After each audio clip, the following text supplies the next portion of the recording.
21 और दूसरी कौन सी है बच्चे? Recording in progress. ओके, बहुत फोकस से देखना, मैं आपको बहुत अच्छा एनालिसिस करवाऊंगा।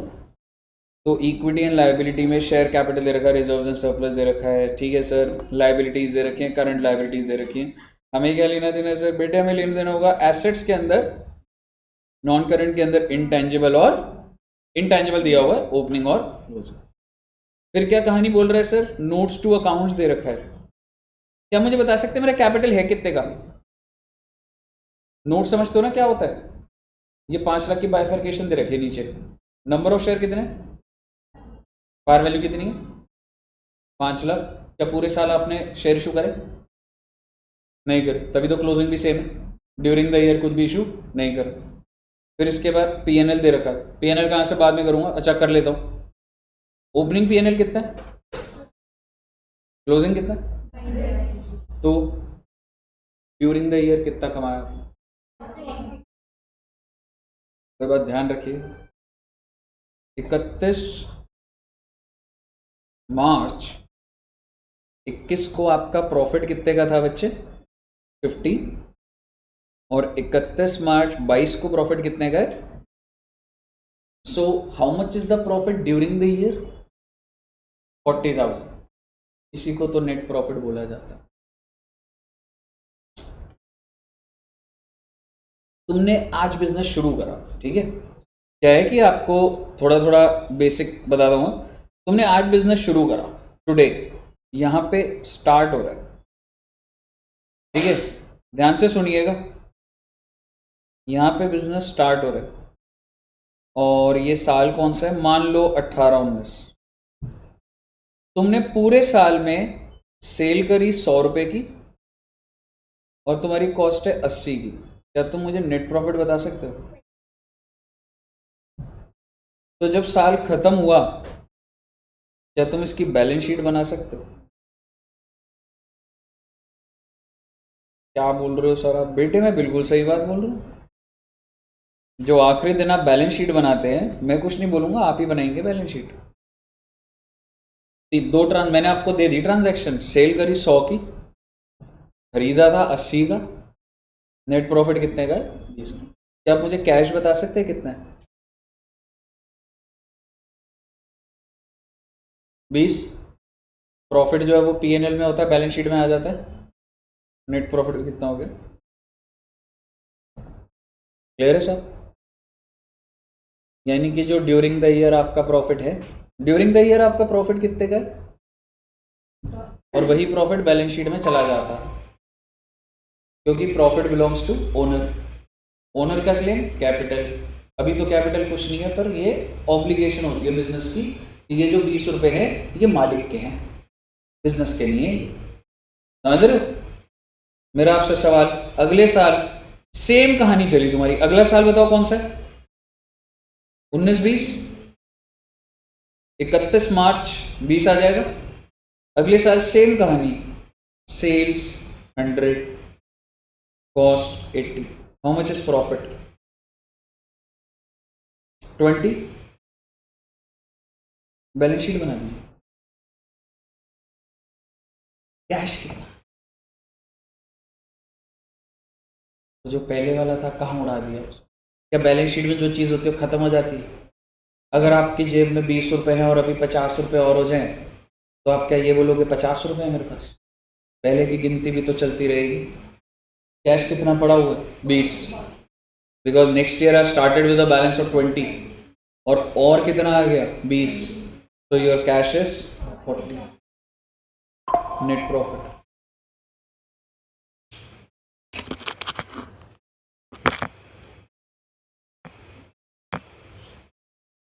Net profit 20।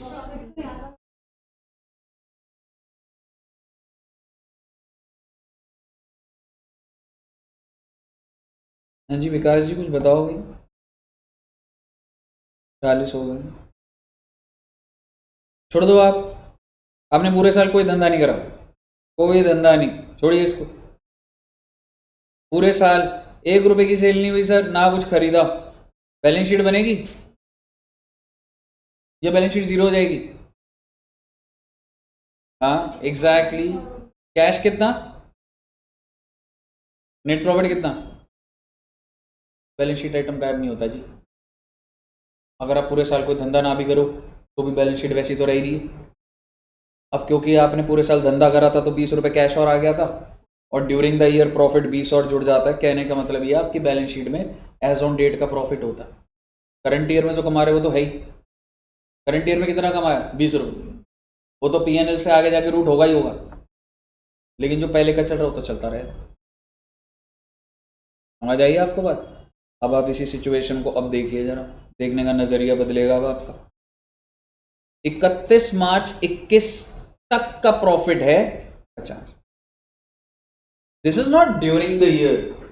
50,000 डेज कब से बिजनेस कर रहा हूं, मुझे क्या पता कब से कर रहा हूं बिजनेस, हो सकता है 20 साल से कर रहा हूं। तो सब जोड़ जुड़ा के कितने का प्रॉफिट है 50,000, और एक साल बाद कितने का, तो 40 ही तो करा होगा धंधा इसने। समझ रहे हो ना। तो basically your net profit is 40,000। तो जब आप कैश फ्लो स्टेटमेंट स्टार्ट करेंगे, you start from your net profit. How much is net profit, 40,000। समझ रहे हो बच्चे, सारी बातें समझ आनी चाहिए आप। एनीवेज अभी भी मेरे को क्वेश्चन के अंदर नहीं जाना है। डिबेंचर्स दे रखा मेरे को, डिबेंचर्स पे जरा जोर डालिए। ओपनिंग कितना, क्लोजिंग ड्यूरिंग द ईयर क्या होगा, इशू कितने रुपए, कौन सी एक्टिविटी, फाइनेंसिंग, फाइनेंसिंग में प्लस कर दूंगा। समझ रहे हो कैसे एनालिसिस चलेगा। अनपेड इंटरेस्ट इग्नोर करिए अभी आप। गुडविल ओपनिंग कितना, क्लोजिंग कैसे कम हो गया। It can be sale of goodwill and it can be amortization also. Let's assume amortization, amortization होता है वैल्यू का गिर जाना। कितने से गिर गई, कितने से गिर गई 25, क्योंकि ये गिर गई तो मेरे प्रॉफिट में से इम्पैक्ट जा चुका। आई मीन प्रॉफिट तो कम ही आ रहे होंगे, तो जो मेरा नेट प्रॉफिट था 40 उसमें तो माइनस हो रखा होगा। सर आपको कैसे बताओ, बेटे बैलेंस शीट बन गई, सारी एंट्रियां खत्म होगी तो प्रॉफिट तो फाइनली है ना वो, तो मैं इसको क्या कर दूंगा ऐड बैक। आपको एक समझ आया कैसे कनेक्ट हो रहे हैं। अब हम इसको स्टेप बाय स्टेप स्टार्ट करेंगे, एंड आप प्लीज साथ में लिखिएगा। और आप क्या लिखेंगे, कैश फ्लो स्टेटमेंट ऑफ, क्या नाम था कंपनी का, अजय लिमिटेड,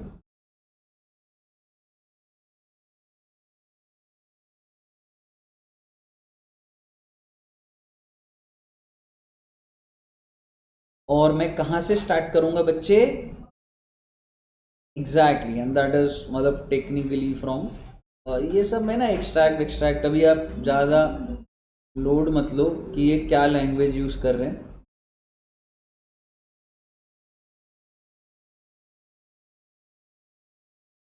तो cash flow statement of Ajay, और सबसे पहले मेरा फोकस होगा कि मुझे क्या बनाना है बच्चे, ऑपरेटिंग। और ऑब्वियसली मतलब इन्होंने बनाया हुआ है तो मैं आपको बता ही रहा हूँ ऑब्वियसली कि दूसरा कौन सी एक्टिविटी होगी मेरी, फाइनेंस।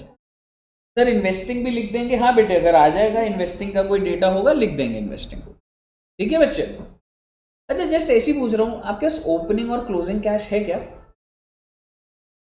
हाँ क्या नहीं, क्यों एक्सट्रैक्ट है बस, उसने कुछ डेटा देगा, उस डेटा को एनालाइज करना, ठीक है। और मैं हमेशा स्टार्ट कहाँ से करूँगा, नेट प्रॉफिट।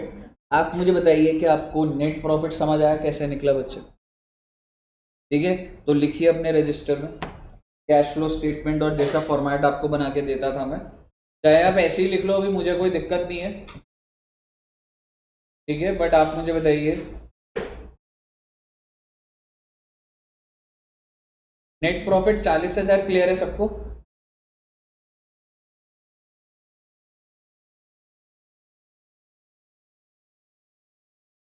और मुझे बता दीजिएगा ऐड गुडविल एमोर्टाइजेशन क्यों करा मैंने बच्चे इसको add, because it has already been reduce from the net profit, पर ये तो नॉन कैश है तो मैंने इसको ऐड कर दिया। तो क्या आ जाएगा बच्चे, it is a, because it is a non cash.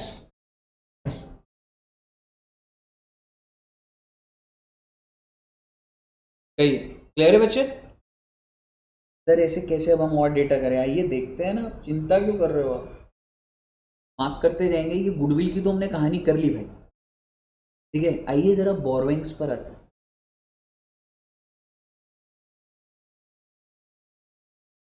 Debentures का ओपनिंग बैलेंस क्या है एंड क्लोजिंग?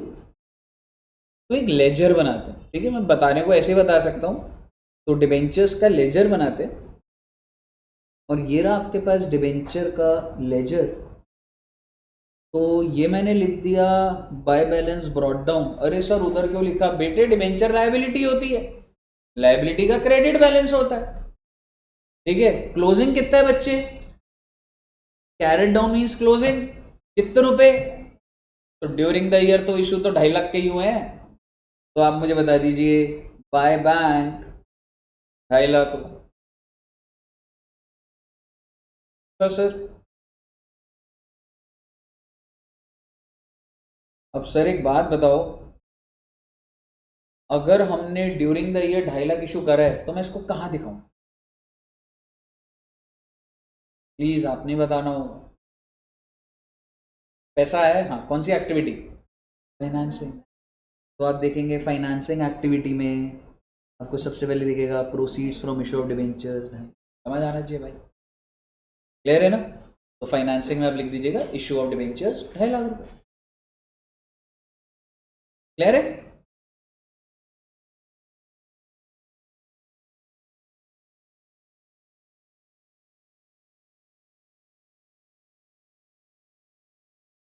पैसा रिसीव इशू करा आपने, you have not invested anywhere. आपको पैसे की जरूरत थी, आप लोगों से पैसा लेकर आए हो। इन्वेस्टिंग कैसे हो सकता है? किसी को पैसे चाहिए थे, आपने उसे दिए होते तो इन्वेस्टिंग होता वो। अजय लिमिटेड इशू कर रहा है, अजय को पैसा मिल रहा है और मैं डिबेंचर इशू कर रहा हूँ, सो दैट्स फाइनेंसिंग। क्लियर है बच्चे? अब मैं जो चीज बोलूंगा ध्यान से सुनना।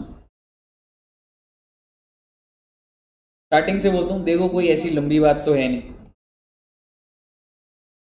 अगर मैं स्टेप बाय स्टेप पकड़ूं, सर शेयर कैपिटल ओपनिंग कितना था, क्लोजिंग कितना है, तो मेरे कैश फ्लो के लिए रेलिवेंट ही नहीं है जब सेम मूवमेंट है, कुछ है ही नहीं। प्रॉफिट्स को मैंने पकड़ लिया, बोरोइंग्स मुझे समझ आ गई 2.5 लाख इशू हो गया। झमेला कहाँ के फंस रहा है? बस ये 5,000।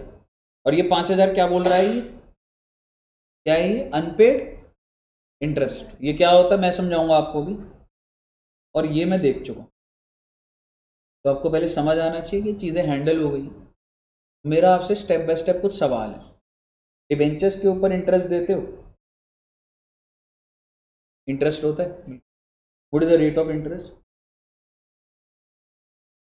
इस साल दे दिया होगा, कुछ नहीं बोला तो यस सर, खर्चा मतलब बुक भी करा होगा, पे भी कर दिया होगा। 10% है। पूरे साल का खर्चा कितना? मतलब जो डिबेंचर ऑलरेडी चल रहे हैं उनको इस साल ब्याज नहीं दोगे, और ये जो क्लोजिंग बैलेंस है उस पर दोगे? इसका मतलब अगर मैं तुम्हें, आप जो बोल रहे हो अब एक बार उसको सोचना।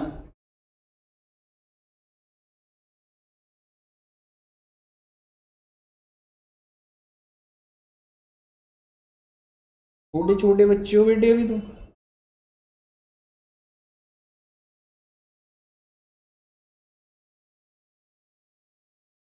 एक 4 21 को कितने रुपए के डिबेंचर है?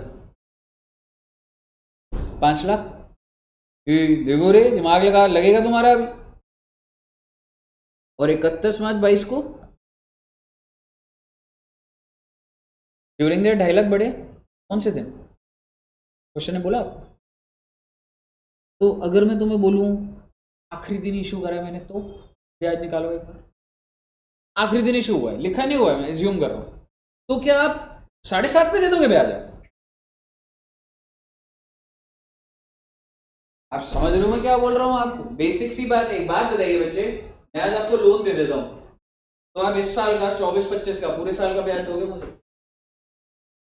आपको अगर 10 लाख रुपए चाहिए ना, 10 लाख देने को 10 लाख रुपए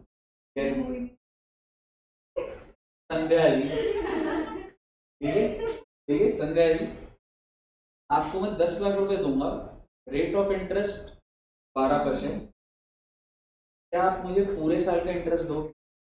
लाइक अभी कौन सा साल चल रहा है बताएंगे मुझे? 24-25, आज क्या डेट है?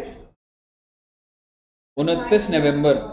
मैं 10 लाख रुपए दूंगा आपको, ब्याज हमारा डिसाइड हुआ 12%, तो 10 लाख का 12% कितना हुआ? 1,20 दोगे आप इस साल का? आप उसी पे ही अटक गए कि है ही नहीं।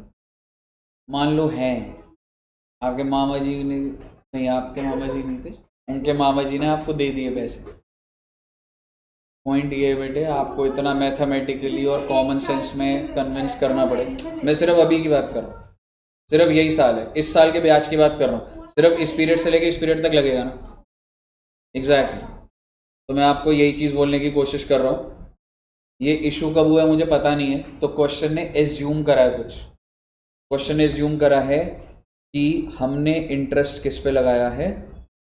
क्लोजिंग पे। इसका मतलब मैंने इशू कब करे होंगे debenture? Beginning of the year. Let's assume that मैंने वो जो फ्रेश इशू करा है वो पहले दिन करा है, तो पूरा ब्याज लगाओगे? तो बस इतनी सी ही बात है। तो ब्याज जो लग रहा है वो 7.5 लाख पे लग रहा है, 10% कितना हुआ? 75,000। तो खर्चा कितने का हुआ? 75,000।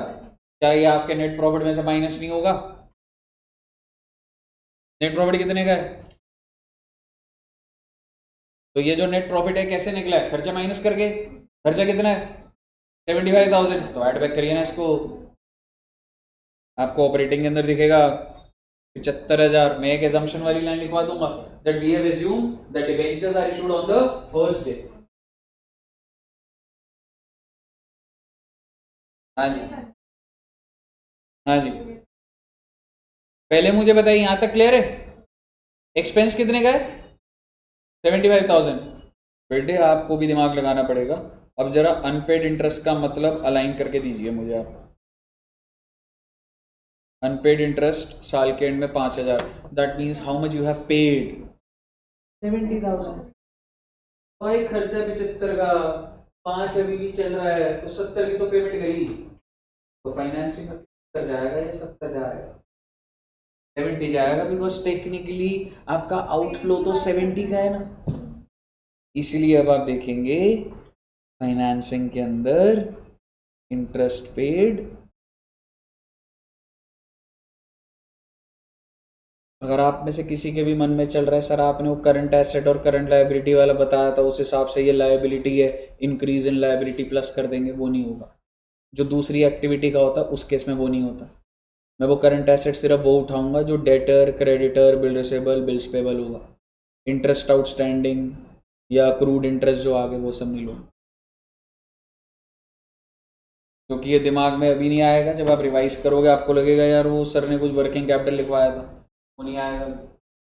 मुझे बताइए, तो अब आप मेरे को बताइए, how much is your operating activity, how much is financing?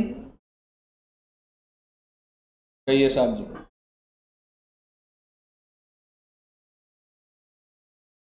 All clear till hair?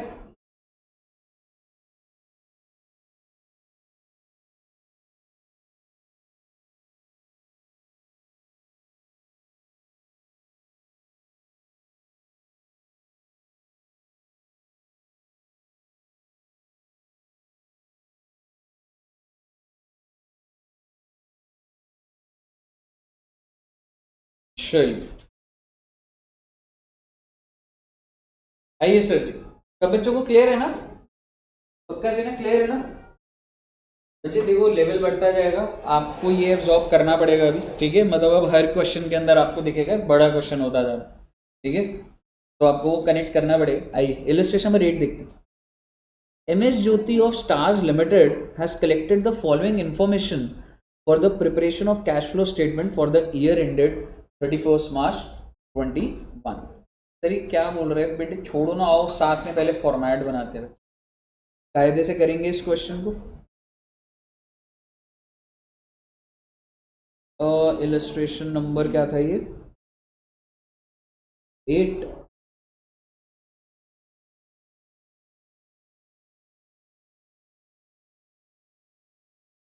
Cash flow statement कौन से एएस में था? AS3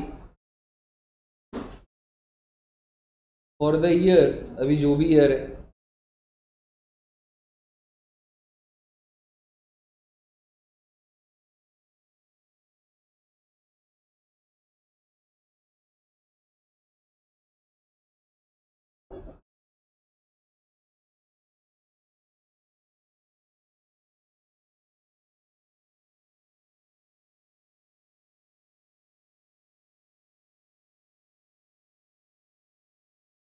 चलिए आइए बच्चा। सर जी मैं स्टार्ट कैसे करता हूँ बच्चे? मुझे नहीं पता अभी question, but cash flow from operating,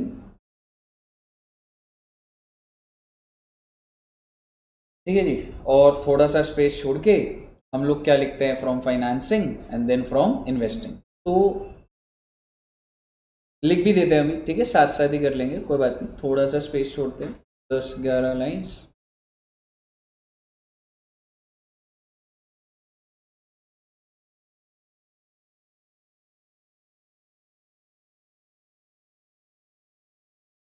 cash flow from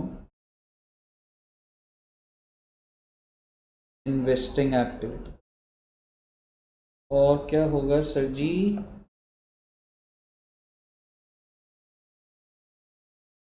cash flow from financing, ठीक है साहब। अभी तक हमने क्वेश्चन बिल्कुल भी नहीं देखा है, बस मुझे इतना पता है कि मुझे तीनों एक्टिविटी से निकालना होता है, तो बस मैंने लिख दिया कि हाँ भाई एक लेवल पे स्पेस हो। सर कैसे स्टार्ट होगा? आओ बेटे देखते हैं। मुझे क्या दिया है बच्चे? सबसे पहले नेट प्रॉफिट, ठीक है। तो क्या लग रहा है ये आफ्टर टैक्स है या बिफोर टैक्स है? क्या कुछ लिखा नहीं, ठीक है, कुछ ऐसे बोल नहीं सकते, एजम्पशन बेस्ड हो जाएगा। तो इंस्टीट्यूट ने क्या माने एक बार देख लेते हैं, ऐड कर रहा है नहीं कर रहा, कर रहा है, तो ये आफ्टर टैक्स मान रहा है, ठीक है जी। तो मैं तो भी नेट प्रॉफिट ही उठाऊंगा, क्योंकि क्या है, जिसमें काम ज्यादा हो ना वही वाला आपको एज्यूम करना होता है। So you will start with net profit, और नेट प्रॉफिट कितने का है? 25। सॉरी, इनर कॉलम में लिखते हैं बच्चों, ठीक है, मेन बाहर आंसर वो आएगा, ठीक है जी। आइए स्टेप बाय स्टेप पढ़ेंगे और हैंडल करेंगे। डिविडेंड पेड, अच्छा डिविडेंड एक्सपेंस कितना? मतलब है कितना? ये एक्सपेंस है या पेमेंट है? ये तो पेमेंट है ना। तो इसको अभी मैं कहाँ डालूंगा? फाइनेंस डालिए।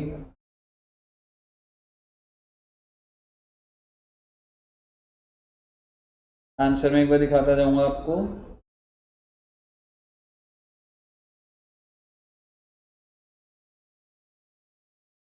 अमाउंट था जी 8535,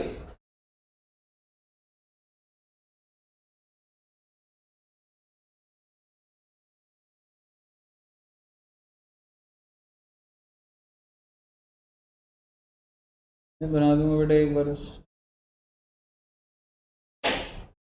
यहाँ तक क्लियर है सबको? मैं आपका कुछ दिमाग लगवाना चाहता हूँ और फिर उस पर नोट लिखवाऊंगा। डिविडेंड का खर्चा कितना?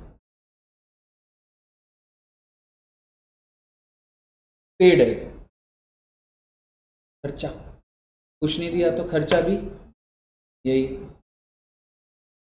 तो वो जो खर्चा है, क्या वो नेट प्रॉफिट में से माइनस, आई मीन क्या ये जो नेट प्रॉफिट दिया हुआ है,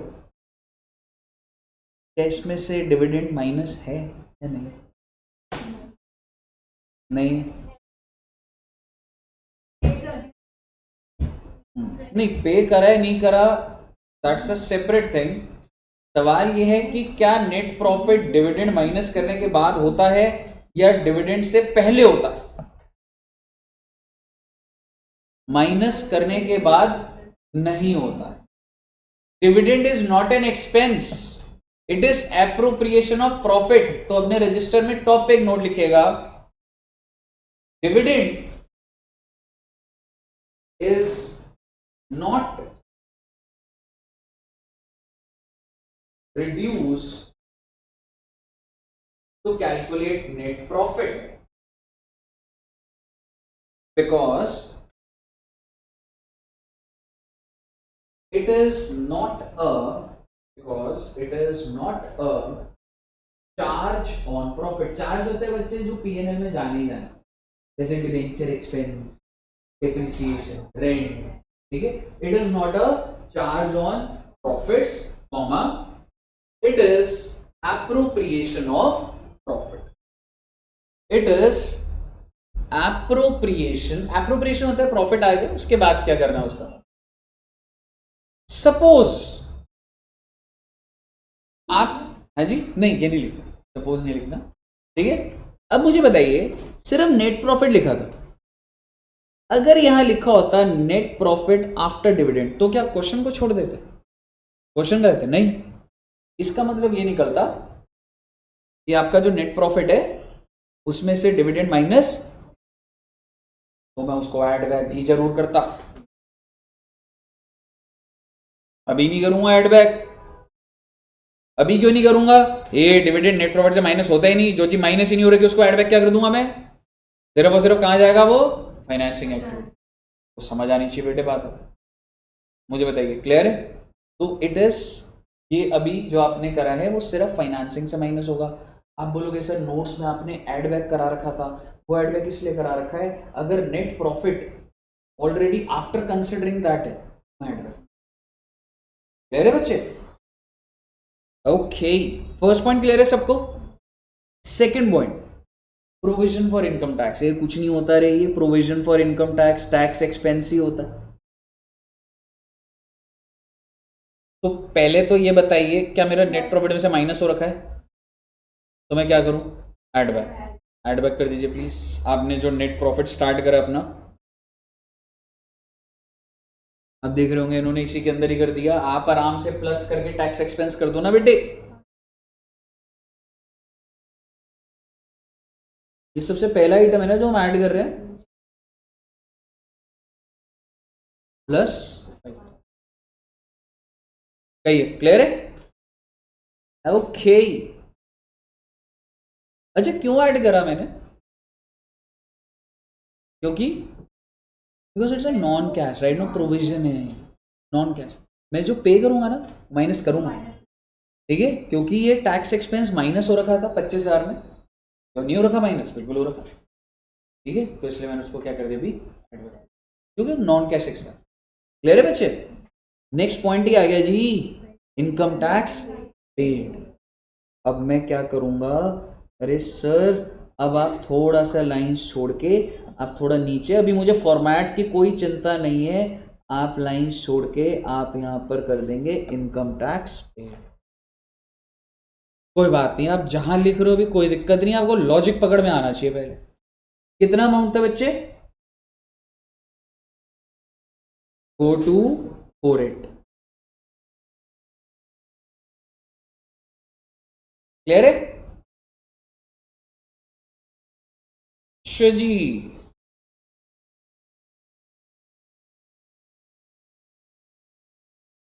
loss on sale of asset कितने रुपए का लॉस है? 40 का लॉस है, और पूरी कहानी बनाऊंगा। And what is the book value of the asset sold? इसका मतलब समझ रहे हो? बुक वैल्यू कितने की है? तो क्या आप मुझे सेल वैल्यू बता सकते हैं?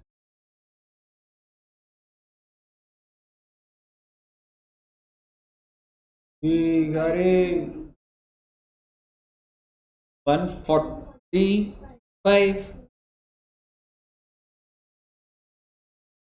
लॉस कितने का है? पहले आप इतनी बात समझो। पहले एसेट कितने का बेचा आपने? Cell value. तो इन्वेस्टिंग के अंदर इनफ्लो नहीं डालोगे, सुनते जाइएगा एक बार। Sale of fixed asset 140 cash आया, कौन सी एक्टिविटी? इन्वेस्टिंग। दूसरी बात, लॉस है, क्या लॉस पीएनएल में डेबिट करा होगा? बिल्कुल करा होगा।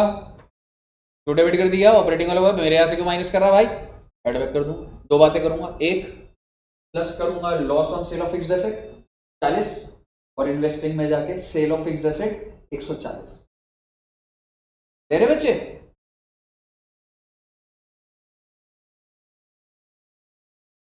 Loss on sale of fixed asset 40 plus कर दीजिए आप ऑपरेटिंग में, और दूसरा इन्वेस्टिंग के अंदर सेल ऑफ एसेट 140। ओके बेटे, समझ तो आ रहा है ना? है ना?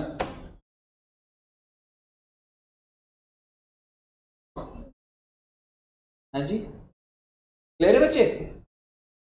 ओके सर, अब क्या करें सर?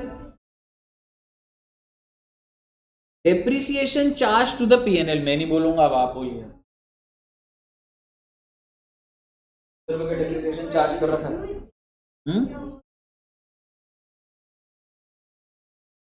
कितने रुपए का डेप्रिसिएशन चार्ज है? क्या करो उसका? इसमें क्योंकि माइनस हो रखा है, जैसे नेट प्रॉफिट कम आ रहा है, पर सर ये तो कोई कैश का एक्सपेंस ही नहीं है, फालतू का माइनस, प्लस कर दिया मैंने इसको। प्लस कर दीजिए, डेप्रिसिएशन ड्यूरिंग द ईयर 20,000।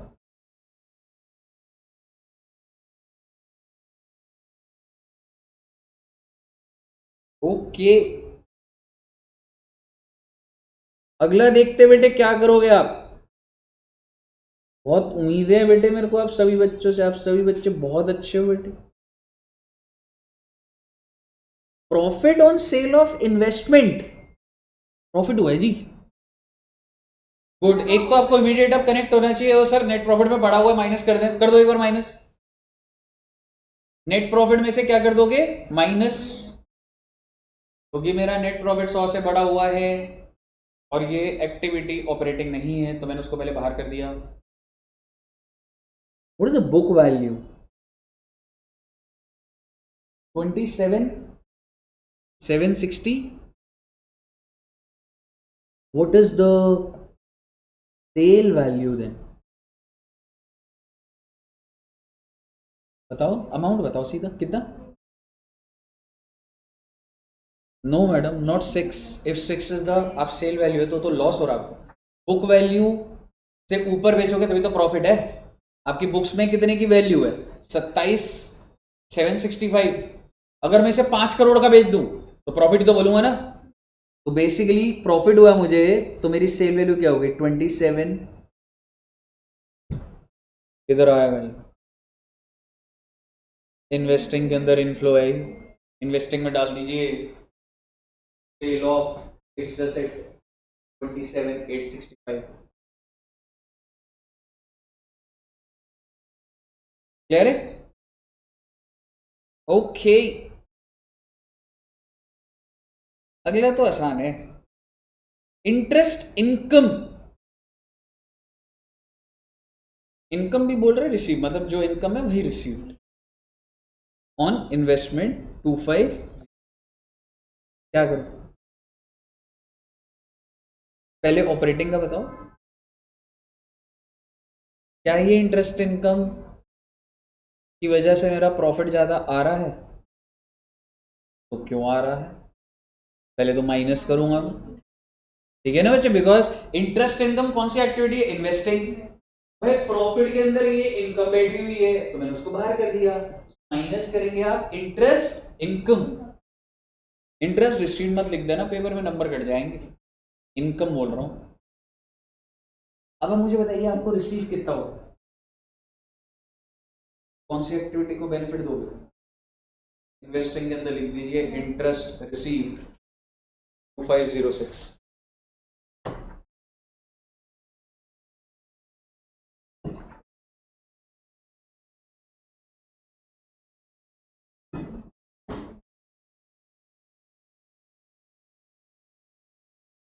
अगला मैं नहीं बोलूंगा बेटे। इंटरेस्ट एक्सपेंस ऑपरेटिंग में से प्लस, क्योंकि ये खर्चा है जो डेबिट हो रखा होगा पीएनएल में, तो मेरे पीएनएल कम आ रहा है तो मैं ऐड बैक कर दूंगा, और फाइनेंसिंग में से। But how can you say that, ये तो सिर्फ इंटरेस्ट एक्सपेंस लिखा है। अगला देखिएगा भाई साहब, खर्चा तो 10,000 है पर पेमेंट 10,520 की हुई है, तो फाइनेंसिंग में पेमेंट कितनी दिखाऊंगा?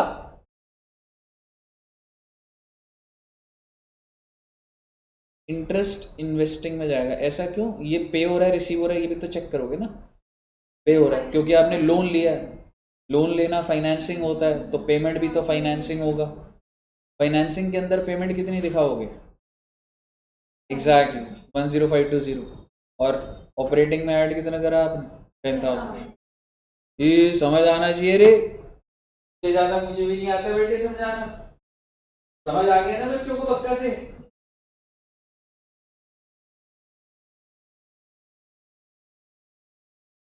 देखते हैं। Increase working capital. Working capital क्या होता है बच्चों?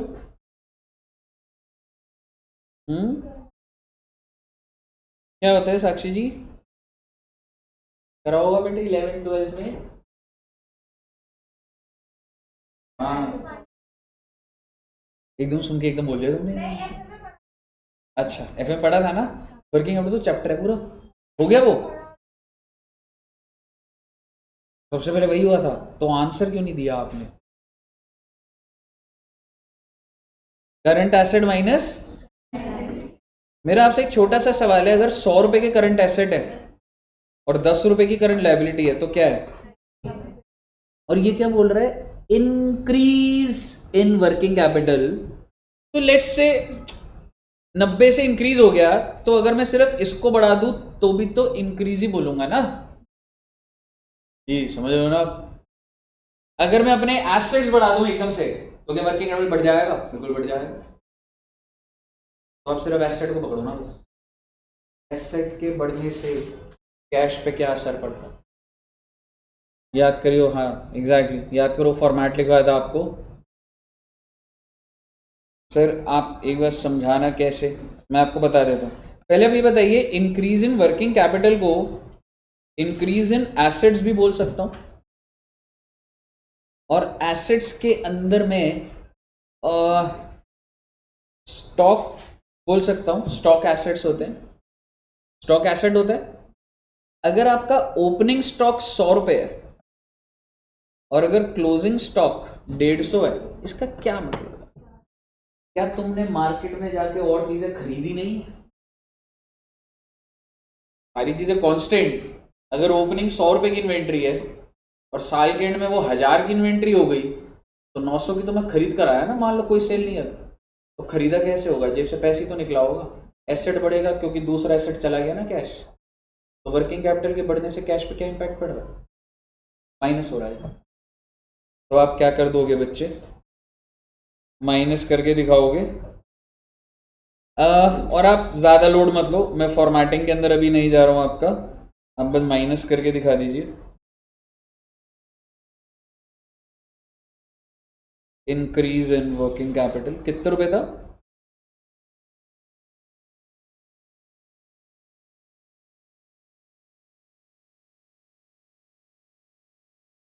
56081। सब बच्चों को क्लियर है ना?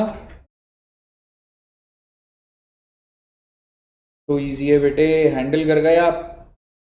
नेक्स्ट बताइए सर जी, कहाँ जाएगा? इन्वेस्टिंग। समझ आ रहा है आपको? लेकिन मेरा आपसे कुछ सवाल है, बात सिर्फ इस क्वेश्चन की नहीं है। अगर मैं लिख देता purchase of fixed asset on credit, तो नहीं जाता। अगर मैं लिख देता purchase of fixed asset bye issue of shares, मतलब मैंने जिससे खरीदा, मैंने कहा पैसे तो नहीं है मेरे पास, ये ले शेयर्स ले ले मेरे, वो भी नहीं जाता। कुछ नहीं लिखा हुआ तो मैं क्या मान रहा हूँ? कैश में जा रहा है, इसलिए मैं इसको कहाँ से माइनस कर रहा हूँ? इन्वेस्टिंग में से माइनस कर दीजिएगा इन्वेस्टिंग में। ओके, नेक्स्ट पॉइंट बच्चे।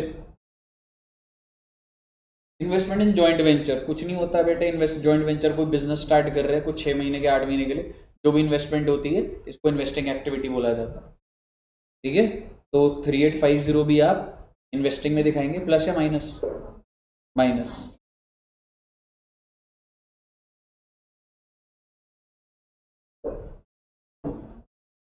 Next point, expenditure on construction work in progress. Building बन रही है ना ना, ये जो वर्क इन प्रोग्रेस आप वो स्टॉक वाला मत समझिएगा। अगर आप एक फिक्स्ड एसेट बना रहे हो और अगर वो पूरा नहीं बना ना तो भी उसे वर्क इन प्रोग्रेस होता है। ठीक है, तो ये कौन सा हो गया आपका? या पे कोई बिल्डिंग बना रहे हो, कोई प्लांटिंग मशीनरी बना रहे हो, ठीक है, so it is mid way, minus होगा जी। इन्वेस्टिंग के अंदर दिखा देना बच्चे माइनस में।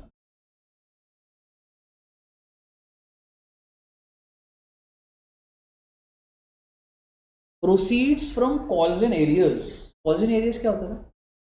शेयर होल्डर से कुछ पैसा लेना होता था, अगर वो ना मिले तो उसको कॉल्स एंड एरियर बोल जाता था, और अब मिल गया पैसा, प्लस होगा फाइनेंसिंग में। गुड, क्योंकि शेयर कैपिटल का पार्ट है ना बच्चे जो मिल गया, financing and that is plus.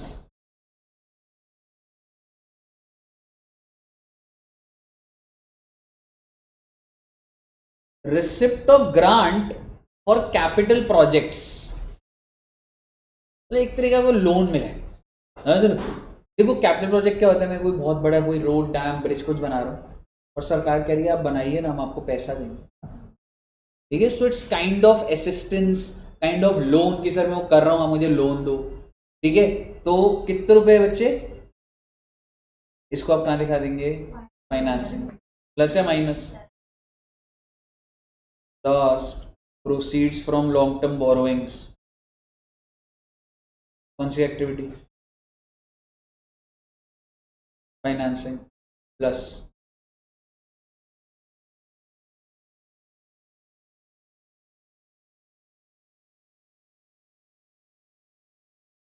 Proceeds from short term borrowings. हाँ, देखो लॉन्ग टर्म है शॉर्ट टर्म हो, बोरोइंग्स फाइनेंसिंग। ठीक है बच्चे, तो बेसिकली आपका शॉर्ट टर्म बोरोइंग्स भी कहाँ जाएगा? फाइनेंसिंग। प्लस या माइनस? क्या आपने सारी चीजें डाल दी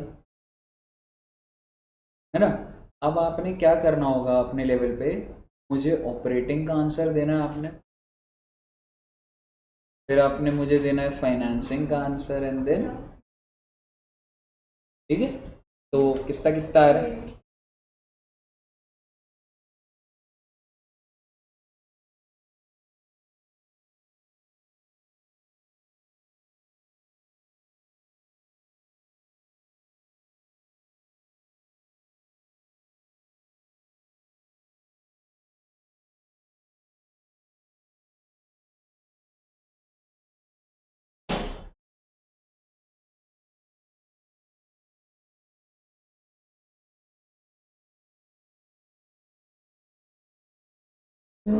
एक चीज पे आपका इम्पैक्ट आएगा यार, ये ना रिसिप्ट असिस्टेंस वाला ना कैपिटल प्रोजेक्ट है, तो ना इन्वेस्टिंग का इनफ्लो माना जा रहा है। हमने किस में डाला था बच्चे? फाइनेंसिंग से हटा दो एक बार। ये जो 12 रुपए की असिस्टेंस आई थी ना,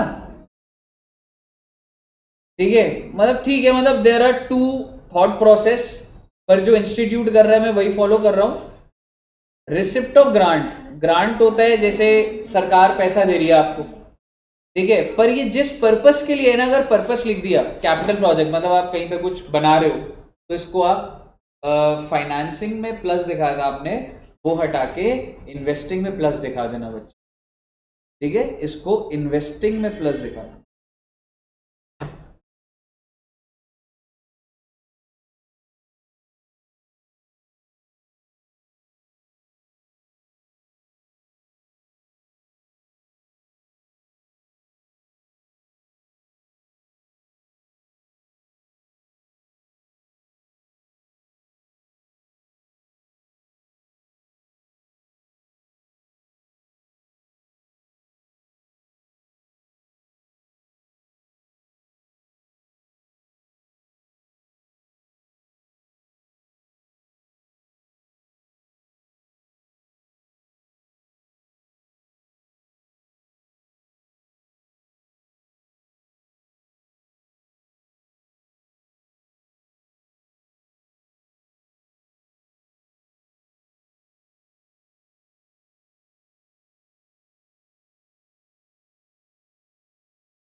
हो गया?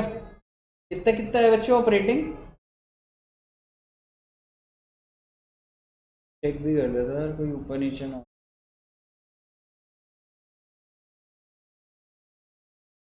2895 सही है मैडम। ठीक है, फाइनेंसिंग 5 पॉजिटिव है, एंड इन्वेस्टिंग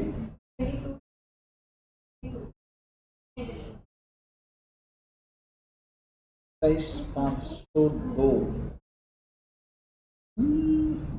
बिल्कुल 27,502, 22,622 नेगेटिव है ना। हाँ, ये वाला होगा बच्चों का। और फिर नेट नेट आपका आ जाएगा, ओपनिंग में इसको ऐड करोगे तो क्लोजिंग आ जाएगा। फाइनेंसिंग का दिखाओ एक बार आंसर फाइनेंसिंग का।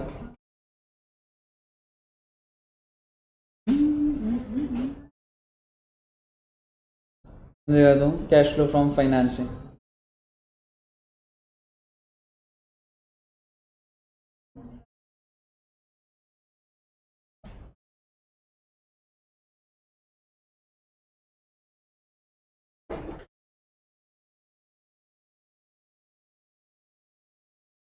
पता लग गया?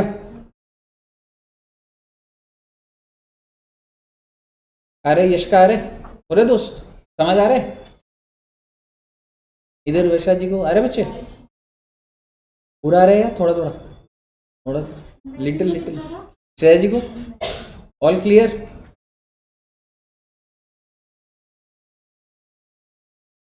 मैं ना वो वही करूँगा अभी ना, एक बार क्लासेस भेज दूंगी भी, एक दो क्लास का हो सकता है कुछ पहले वाले का हो या कुछ हो, तो वो ना एक बार आप थोड़ा कवर अप कर लोगे तो सही हो जाएगा। ठीक है बच्चे, चलेगी एक दो क्लास और ऐसे प्रैक्टिस चलेगी, तो तब तक वो वाली क्लास भी देख लेना।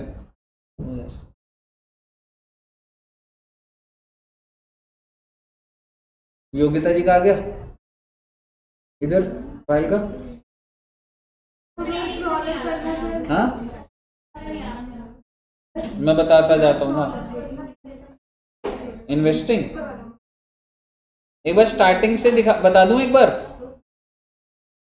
तुमने नेट प्रॉफिट 25,000 से शुरू करा, फिर आपने प्लस करा होगा 5,000 जो टैक्स है,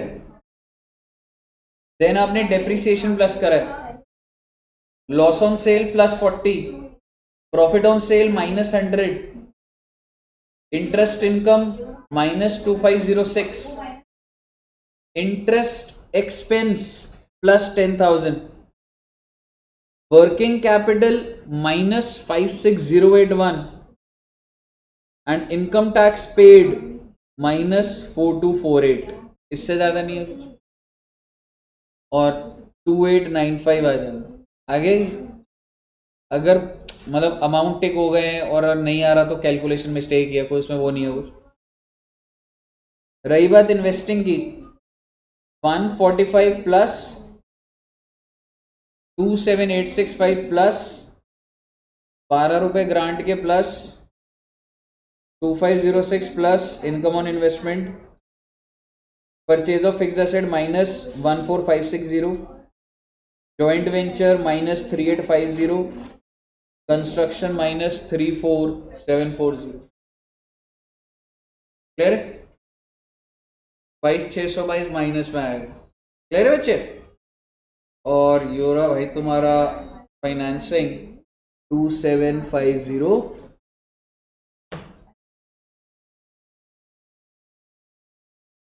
ओपनिंग कैश में तीनों को ऐड कर दोगे तो ऑटोमेटिकली क्या आ जाएगा?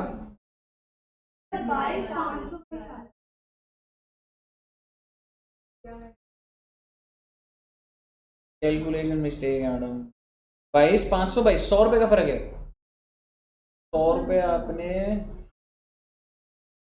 कैलकुलेशन मिस्टेक ही है वो, जो वो 1 to 1 देखना पड़ेगा, वो वैल्यू चेक करो और वो चीज़ें। हाँ हाँ जी,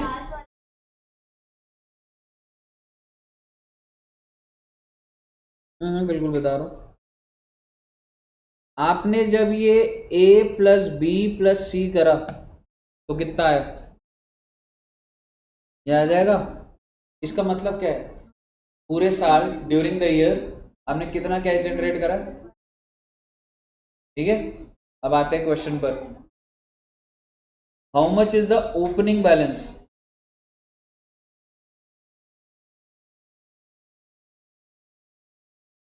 $5,000। जब 5,000 में जोड़ दोगे 1985 जो भी अमाउंट था तो क्लोजिंग आ जाएगा ना। ये देखिए, अगर मैं आपको बोलूं क्वेश्चन में तो दे रखा आपको ओपनिंग और क्लोजिंग, तो ड्यूरिंग द ईयर तो यहीं से मैं निकाल लेता, तो नीचे जो है उससे मैच हो जाएगा मेरा। बताइए, क्लियर है बच्चे? ओके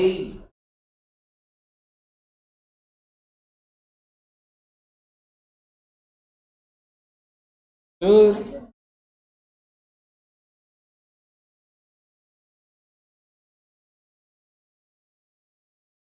कितने बच्चों का हो गया? पक्का से हो गया ना? मतलब समझ फ्लो बन चुका है ना बच्चे? अभी मैं होमवर्क देने के लिए तो मुझे लग रहा है कि क्या दूंगा वो दूंगा, बट अगर मैं आपको बोलूँ ना, ठीक है अभी नहीं है, एक क्लास और। चलिए, तो मेरे हिसाब से बच्चे इतना एकदम सही है, इससे ज्यादा करूंगा भी हेवी हो जाएगा। ठीक है, वैसे अगर मैं आपको बोलूँ कैश फ्लो में मेरे पास अब बोलने को कुछ नहीं है, इसी तरीके से क्वेश्चन एनालिसिस करने 2-3 क्वेश्चन और होंगे और फिर पूरी की पूरी फाइल।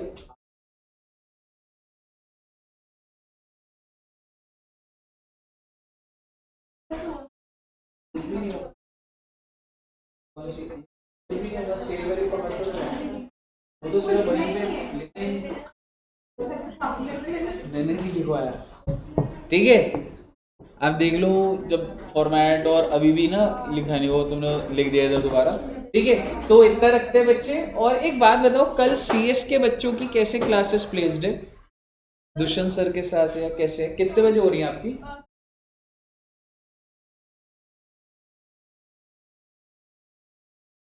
हाँ जी, 2:30 से 4 या 3:30। हाँ, तो 3:30 बजे फ्री हो आप लोग, जो नया लॉट है। और आप कितने बजे फ्री हो? 11:30 से